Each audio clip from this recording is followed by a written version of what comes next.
I have a disability called cervical spondylitis. It's the discs rubbing against the base of the spine that cause the irritation and the pain.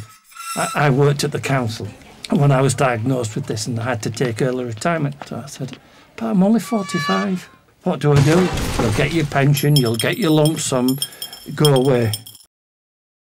I went back to college, I did an A-level in history. I went to a meeting on disability and I was so interested that I went to the presenter afterwards and I said, if you're setting up a steering group, please put my name forward. And I sat on various panels for disability, health, social care, transport for disabled people. I lost my sight 16 years ago and up to then I worked in a school kitchen preparing school meals. This little boy in particular were coming through for his lunch and he said, "Miss, can't you see?" And I said, "Of course I can see." He said, "Well, you've just poured the custard on the counter and not on my sponge." And I thought, wait till I get my new glasses. That custard will be on that sponge. But unfortunately, I never got the glasses because within a couple of months I was registered partially blind, and then after that I was totally blind. At first it was really hard because when a consultant says to you there's nothing they can do, you still think you've got to be wrong. You've got it wrong. There's got to be something they can do. I'd have gone to the moon if there were a cure. I'll never forget my youngest daughter. She says to me, "Well, it's only your eyes that have gone, Mum, not your hands." I said, "You've still got your hands, so why don't you do something with your hands?"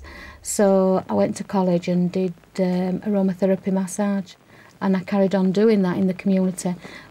But the lady I'm sat next to is also involved with some work that I'm doing for High Crags Primary School in Shipley. And what it's doing is creating disability awareness to the children. And I think, Linda, you will agree that we've really enjoyed ourselves doing that. It's been fantastic. I think the innocence of children, if you can get rid of the stigma of disability. I mean, the questions, what they ask, like they go, "Does your dog know what time you want to get up?" And I think, right, don't forget, some of these are only 5. And I go, "Yeah." And they go, "But how? How does he know? Can he tell the time?" And I go, "No. But when my alarm clock goes off, he gets up, so he knows it's time for him as well." They go, "All right. You don't say to him then 8 o'clock. I said, "No, because he doesn't know his numbers."